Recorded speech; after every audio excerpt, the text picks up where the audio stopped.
წლები მიწევდა და მუშაობ წლები ჟურნალისტად და ამ წლების განმავლობაში სულ მუშაობდი ხოლმე გარეთ. ბევრნაირ აქციაზე მიმუშავია, ბევრი ტიპის სხვადასხვა ბევრი რთული სიტუაციაც ყოფილა, რაღაცა გარკვეული აგრესიაც ჰქონდათ პოლიციელს, მაგრამ აი ორი ყველაზე ესეთი მნიშვნელოვანი შემთხვევა, ორივე გასულ წელს მოხდა ჩემ შემთხვევაში, რომელიც პირველ ჯერ გაზაფხულით იყო, ახლა კადრებში გადის, ეს არის გაზაფხულის აქციების დროს. რომელიც ასევე პირველმა გადაიღო მაშინ ეს კადრები, რაღაცნაირი მაშინ დანაღმაშფოთებელი იყო ჩემთვის, თუმცა ეხა უკვე ეს კადრებიც ღიმბილის მომგვრელია ჩემთვის, იმიტომ რომ ანუ იმ გაზაფხულის შემდგომ პოლიციის ძალადობა კიდევ ბევრად უფრო გაიზარდა ჟურნალისტების მიმართაც. თუ მაშინ ვატყავდით, რომ ჯერ რაღაცა ძალიან აგრესიულები გახდნენ, რაღაცა აქციის მონაწილეების მიმართ და იყო უკვე ხედავდით რაღაც ეს დამცირების შეურაცხყოფის რაღაცა სხვადასხვა მომენტები, ჯერ კიდევ ჟურნალისტებს მაინც რაღაცნაირად იმედი გქონდა მცირე, რომ შეგვეძლო რაღაცნაირად იმ პროცესებში ჩართულიყავი და გაგვეშუქებინა, მაგრამ აი 28 ნოემბრიდან ეს ყველაფერი ძალიან რადიკალურად კიდევ უფრო გაუარეს და აი პირველ ღამეს მე სადაც აი პარლამენტის შენობის კუთხეში, სადაც ვიდექი ჟურნალისტების გვერდით, სადაც განახოლმე ყველა ეს შადრევნების რაღაც შემაღლებულ სივრცესთან აი შემოცვინენ უცებ მოულოდნელად პოლიციელები, სპეცრაზმელები, რაც შერეული კონტინგენტი იყო და რაღაცნაირად სრულად მოულოდნელად უბრალოდ როცა ეს ვიდექი კამერით ხელში, რაღაცნაირად ესე შემბოჭეს ალყაში მოგვაქციეს და ზურგიდან შემათრიეს და მირტყავდნენ იქ მერე რაღაცა წუთების განმავლობაში. და მე რა თქმა უნდა გვეუბნებოდი რომ ჟურნალისტი ვარ,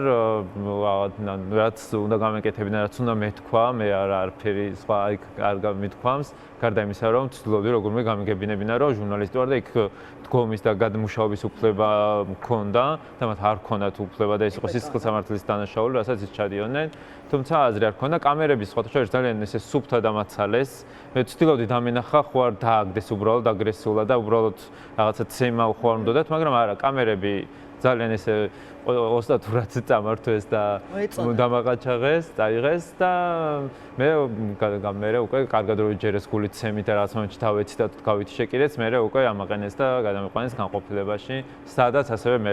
მრავალჯერ გავუმეორე ჟურნალისტი ვიყავი. სადაც ასევე ჩემთვის ერთ-ერთი ყველაზე ესეთი საინტერესო მომენტი მანდი იყო ზუსტად განყოფილებაში, როცა ჯერ ძალიან სულ იყო ორი ექიმი და იქ რამდენიმე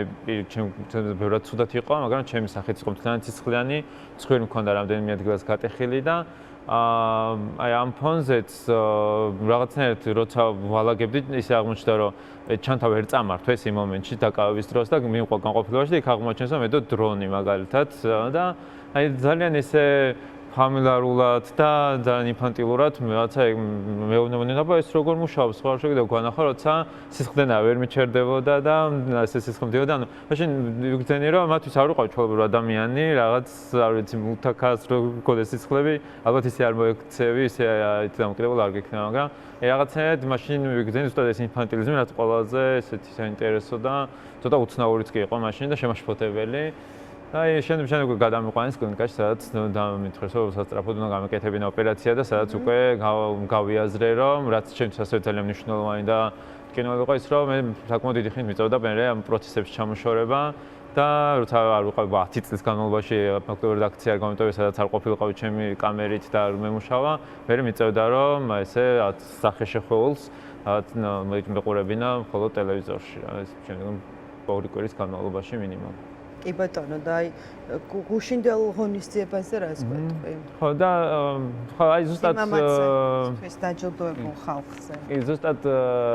ძალიან კარგადაც ეხმიანება. მე ამ ამბავს მე მახსოვს რომ იქ ბევრი ჟურნალისტი დავშავდით, ხო მეორე ღამეს გავიგე რომ 25 ჟურნალისტს დაესხა მაშინ თავს და იმავე ღამეს დაესხა თავს გურამ როგავას. მე უკვე რამდენიმე დღის შემდეგ ვიყო ნახეთ საზარელი კადრები, რომელიც მაკეთ შეხლაძეს, გიორგი შეწრულსაც გავუკეთეს ჩემი ჟურნალისტ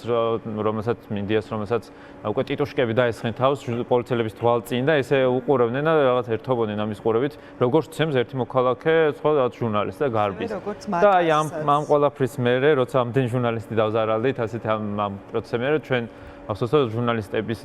ნაწილი დააჯილდოვა მაშინ პრეზიდენტმა და